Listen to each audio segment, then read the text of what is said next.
Red blood cell बोला, so it is obviously red colour cell. Okay,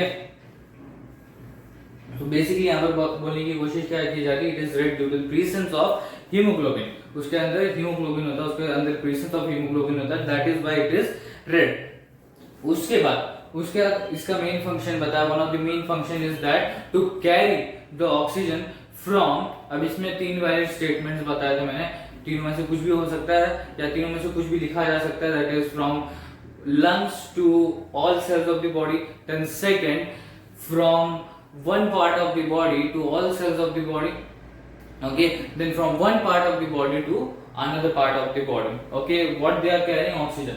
Now in actual जैसे कि हमने देखा कि उसके अंदर हीमोग्लोबिन का प्रेजेंस होता है, ओके, तो यही हीमोग्लोबिन है जो प्रेजेंट है आरबीसी में, that is red blood cell में, जो ऑक्सीजन को कैरी करता है हमारे बॉडी में, ओके, जो ऑक्सीजन को क्या करता है, कैरी करता है हमारे बॉडी में। उसके बाद ये जो रेड ब्लड सेल है ये सर्कुलर इन शेप है, means we can not say perfectly circular but it seems to be circular, so we can say that it is circular in shape, वो सर्कुलर होता है शेप में।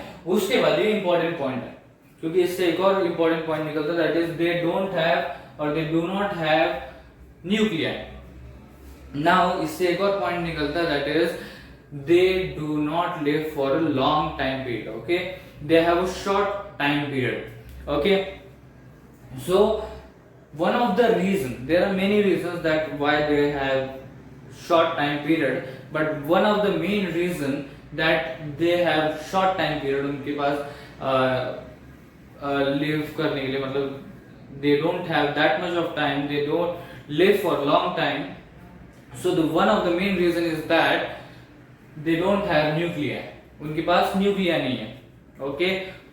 सो ये जो short time period है, okay, इसी के बीच में उनको क्या करना पड़ता है, उनके जितने भी फंक्शंस हैं, उनके जितने भी प्रोसेसेस हैं, उनको खत्म करना पड़ता है, उनको परफॉर्म करना पड़ता है, राइट। अब every day they are dying, okay, at the scale of 3 million, okay, so they have to be made quickly, okay, they have to be made quickly because they don't live for a long time, okay, for a long time period.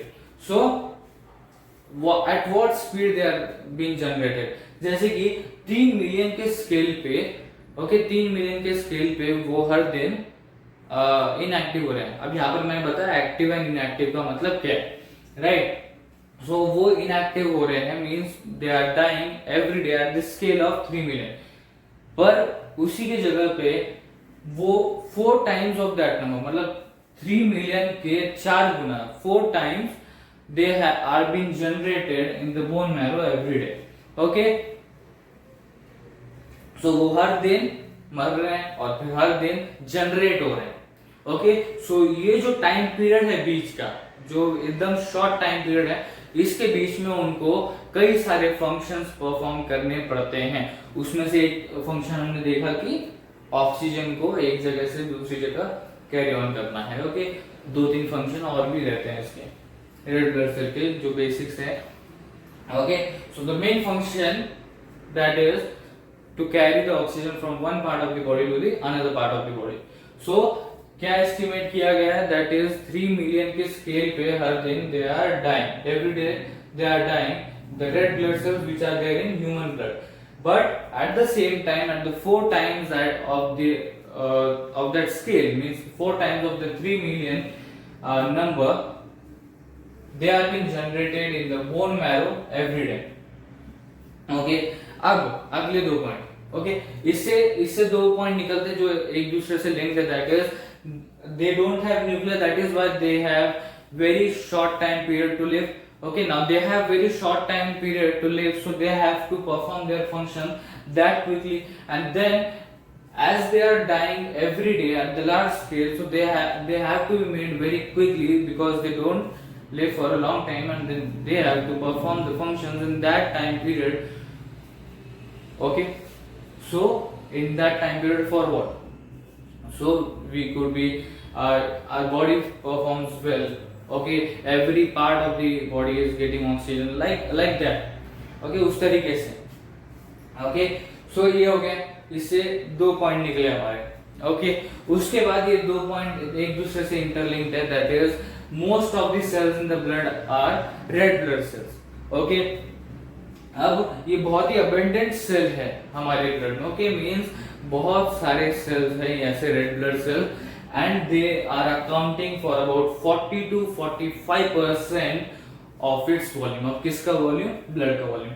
अब ये जो जैसे कि मैंने बताया ये जो accountancy है रेड ब्लड सेल की इन the blood, okay so this is the common number, that is 40 to 45. okay this may vary in the male and the female according to the generation of the red blood cell, then speed of the red blood cell, then the next thing is accountancy of the red blood cell. This may vary in a male and a female. तो यहाँ पर बताने की कोशिश क्या की जा रही है, that is most of the cells in the blood are red blood cells. okay most of the cells are red blood cells in our blood. okay ये बताने की कोशिश की जा रही है इन दोनों पॉइंट्स में से। ओके इन दोनों पॉइंट्स में से क्या बताने की कोशिश की जा रही है, that is RBC are the cells that are on the large scale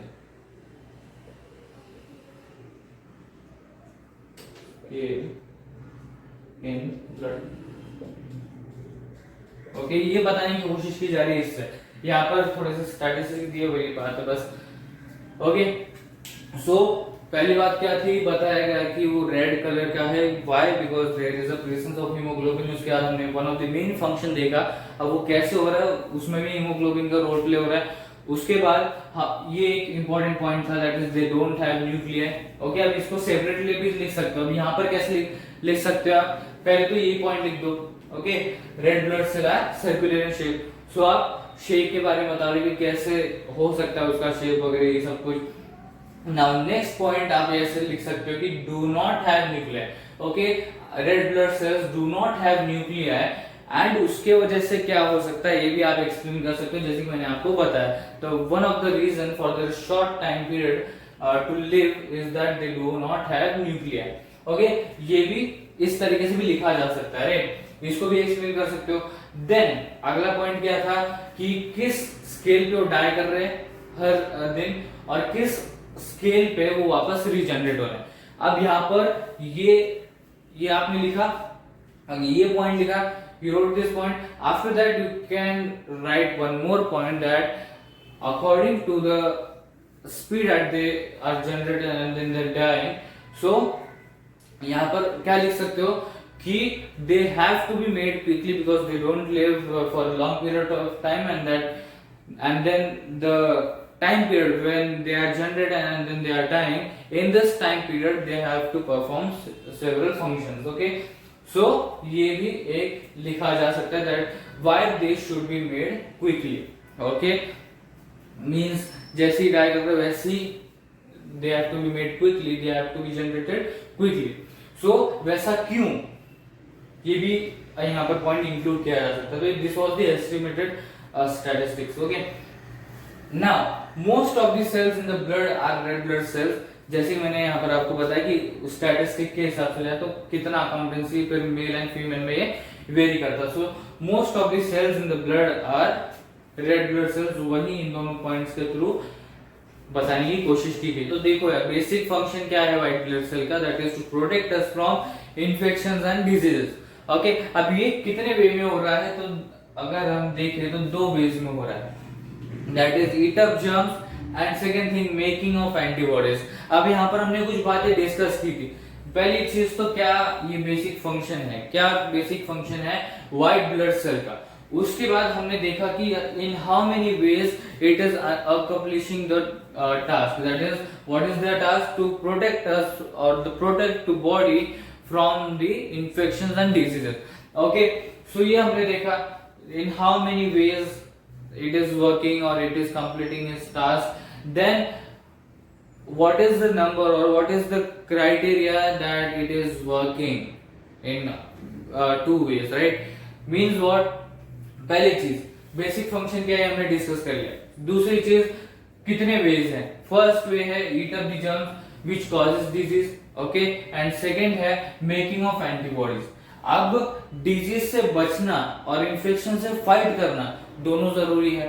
okay, disease से बचना और इन्फेक्शन से फाइट करना दोनों जरूरी है। तो वे 1 में क्या हो रहा है, डिजीज से बच रहे हम, और वे 2 में क्या हो रहा है, इन्फेक्शन से फाइट करने के लिए हमारे अंदर एंटीबॉडीज बनाई जा रही है। तो दोनों ही इंपॉर्टेंट है। उसी के बाद तो हम कह सकते हैं that we are protected from the diseases and infections. तो यहाँ पर क्या हो रहा है, मैंने यहाँ पर आपको एग्जांपल दिया था 100 व्हाइट ब्लड सेल का, that is let's assume that there are 100 WBCs। सो ऐसा नहीं होता कि सारे के सारे WBCs वे 2 में चले गए, या ऐसा भी नहीं होता कि सारे के सारे वे 1 में चले गए। मतलब अगर वे 1 चल रहा है तो वे 2 नहीं चलेगा, और वे 2 चल रहा है तो वे 1 नहीं चलेगा, ऐसे नहीं होता। अगर हम ऐसे देखें comparatively, if we assume that 50 white blood cells germs को ईट कर रहे हैं और 50 व्हाइट ब्लड सेल्स एंटीबॉडीज बनाने में लगे हुए हैं। एज आई सेड, डिजीज से भी बचना है, इन्फेक्शन से भी फाइट करना है, दोनों ही जरूरी है। तो यहाँ पर 50-50 वर्क चलता है। मतलब यहाँ पर अज्यूम किया हमने कि जैसे 100 व्हाइट ब्लड सेल्स है तो 50 यहाँ पर काम कर रहे हैं, 50 यहाँ पर काम कर रहे हैं अपना। सो यहाँ पर मैंने आपको बताया था, परसेंटेज वाइज नहीं बता रहा मैं, यहाँ पर 50 यहाँ पर 50। It is not about percentage, यहाँ पर एक्सप्लेनेशन का बात चल रहा है कि क्या समझ में आपको, दैट इज जो बात चल रही है यहाँ पर, कि ऐसा नहीं है कि यहाँ पर ही काम चल रहा है, यहाँ पर ही काम चल रहा है, ऐसा नहीं है। कुछ यहाँ पर काम कर रहे हैं, कुछ यहाँ पर काम कर रहे हैं। कुछ व्हाइट ब्लड सेल्स जर्म्स को ईट अप कर रहे हैं जिससे हम डिजीज से बच रहे हैं, और कुछ व्हाइट ब्लड सेल्स एंटीबॉडीज बना रही हैं जिससे हम इन्फेक्शन से भी फाइट कर रहे हैं। बिकॉज जैसे ही मैंने आपको बताया, डिजीज से भी बचना है और इन्फेक्शन से भी फाइट करना है, तो दोनों ही वे बहुत इंपॉर्टेंट है। इसलिए दोनों ही वे में व्हाइट ब्लड सेल काम करते हैं। इसलिए हम इनको क्या बोलते हैं, एक तरीके से soldiers of our body. Okay, so soldiers basically क्या करते हैं, हमको एनिमीज से प्रोटेक्ट करते हैं in whatever matter they are it is. Okay, so उसी तरीके से यहाँ पर एनिमी कौन है, डिजीजेस एंड इन्फेक्शन। इससे हमारे बॉडी को बचाता है। As I said, it is harmful for our body, it may cause at a severe level. Okay, so इसलिए डिजीज से भी बचा रहा है और इन्फेक्शन से भी फाइट करने में हमारे अंदर एंटीबॉडीज बना रहा है। ओके, सो इस तरीके से हम एक तरीके से बोल सकते हैं कि हमारे बॉडी के सोल्जर्स हैं। ओके, सो यहाँ पर हमने 3 बातें डिस्कस की, दैट इज जो बेसिक फंक्शन है वो है क्या, कितने वेज में हो रहा है और किस तरीके से हो रहा है, कितने वेज में वो बेसिक फंक्शन हो सकता है, what are the possible ways in that the basic function can be accomplished, and the third thing, how it is working. Okay, so यहाँ पर इंपॉर्टेंट बात क्या है, डिजीज से भी बचना है, इन्फेक्शन से भी फाइट करना है, इसलिए ये दोनों के अंदर ही व्हाइट ब्लड सेल काम करते हैं। ऐसे नहीं बोल सकते इक्वली काम करते हैं, but we can say that white blood cell दोनों ही वेज में काम कर रहे हैं। ना ही इसको छोड़ के इधर इंपॉर्टेंस दे रहे हैं, ना ही इसको छोड़ के इधर इंपॉर्टेंस दे रहे हैं, because both are important. So they are eating up the germs also to protect us from disease, and they are making antibodies also, so we can fight against infection. So ये बात समझ में आई। So basically what we are saying that they are the soldiers of our body, soldiers of the body। अब ये बात समझ में आ गई, ये था दूसरा पॉइंट। अब ये तीसरा पॉइंट बड़ा ही बेसिक एंड सिंपल है, दैट इज उसके शेप के बारे में बताया गया है। या तो वो स्फेरिकल है, ओके, या तो वो स्फेरिकल है, या हम उसको इररेगुलर भी बोल सकते हैं। ओके, अब ज्यादा स्पेसिफिकेशंस में गए तो हम उसको इररेगुलर बोल सकते हैं। अगर हम ऊपर ऊपर से देख रहे हैं या ब्रीफली देख रहे हैं तो आप ये भी लिख सकते हो कि वो स्फेरिकल, या इस तरीके से भी लिखा, that is they are either spherical और इररेगुलर इन शेप, इस तरीके से भी लिखा तो चलता है, राइट। तो देखो, ऊपर ऊपर से देखोगे, ब्रीफली देखोगे तो आपको वो स्फेरिकल नजर आएगा। अगर और आप और स्पेसिफिकेशंस में जाते हो तो आपको पता चलेगा there is no regularity in the shape of white blood cell. Okay, means it seems like it is spherical but it is irregular also। ये बात चल रही है यहाँ पर, राइट। ये बात समझ में आपको, शेप कैसा उसका, स्फेरिकल और irregular, it can be either spherical और इररेगुलर।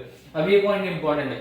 अब ये 3 शब्दों से हमको पता चल जाता है कि उसके अंदर न्यूक्लियस है, बट इसके आगे का इंपॉर्टेंट पॉइंट है कि जैसे जैसे टाइप अलग है। ओके, जैसे जैसे व्हाइट ब्लड सेल का टाइप डिफरेंट होता जाता है वैसे वैसे न्यूक्लियस का शेप भी चेंज होता जाता है। अब इस फिगर के थ्रू मैं बताया था यहाँ पर, राइट, इस फिगर के थ्रू बताया था यहाँ पर कि ये टाइप 1 है, ये टाइप 2 है, ये टाइप 3 है व्हाइट ब्लड सेल का। ऐसे नहीं है कि ये कोई और सेल है, ये कोई और सेल है and this is white blood cell, ऐसा नहीं है। तीनों ही व्हाइट ब्लड सेल है but the types are different. Okay, so जैसे जैसे टाइप डिफरेंट होते हैं वैसे वैसे जो न्यूक्लियस का शेप है वो भी डिफरेंट होता है। जैसे यहाँ पर अजम्पशन किया हमने कि इस तरीके से हो सकता है, that is first white blood cell में जो नॉर्मल व्हाइट ब्लड सेल है ऐसा समझ लो, तो जो फर्स्ट व्हाइट ब्लड सेल है उसमें न्यूक्लियस का शेप ऐसा है, जो सेकंड व्हाइट ब्लड सेल है उसमें न्यूक्लियस का शेप ऐसा है, और जो थर्ड व्हाइट ब्लड सेल है उसमें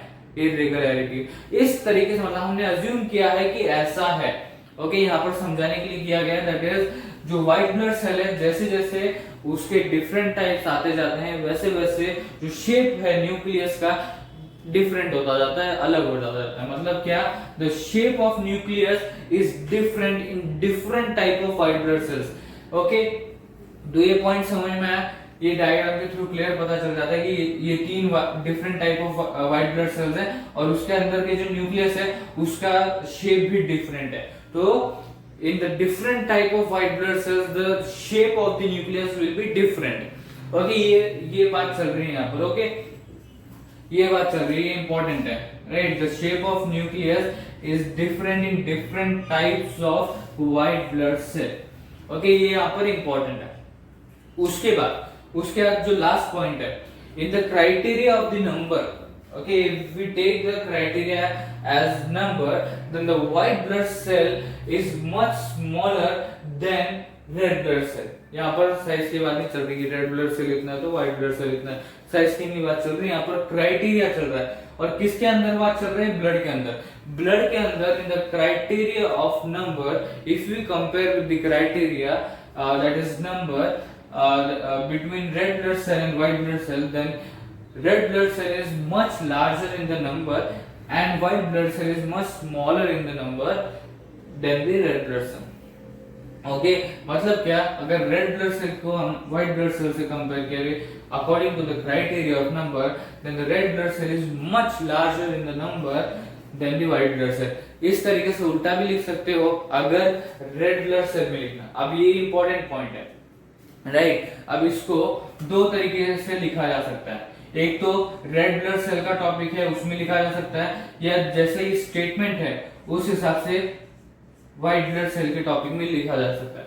व्हाइट ब्लड सेल के टॉपिक में कैसे लिखना है, ऐसे लिखना है आपको, right, that is white blood cell in blood are much smaller in number than red blood cells. जब आप व्हाइट ब्लड सेल के लिए लिख रहे हो, ओके, नहीं सॉरी, व्हाइट ब्लड सेल के लिए हो गया, जब आप रेड ब्लड सेल के लिए लिख रहे हो तो कैसे लिख सकते हो, in the criterion of number in the blood red blood cells are much larger than the white blood cells। इस तरीके से भी लिखा जा सकता है। ओके, एक पॉइंट ये भी इंक्लूड किया जा सकता है रेड ब्लड सेल के टॉपिक में, that is red blood cell in blood are much larger in number than white blood cell. Okay, इस तरीके से पूरा है, इस तरीके से भी पॉइंट निकालना आना चाहिए। मतलब व्हाइट ब्लड सेल की बात चल रही है और उसको प्रीवियस टॉपिक से कनेक्ट किया गया, तो इस स्टेटमेंट को उल्टा करके हम उस प्रीवियस टॉपिक में एक और पॉइंट जोड़ सकते हैं। इस तरीके से भी लर्निंग रहनी चाहिए।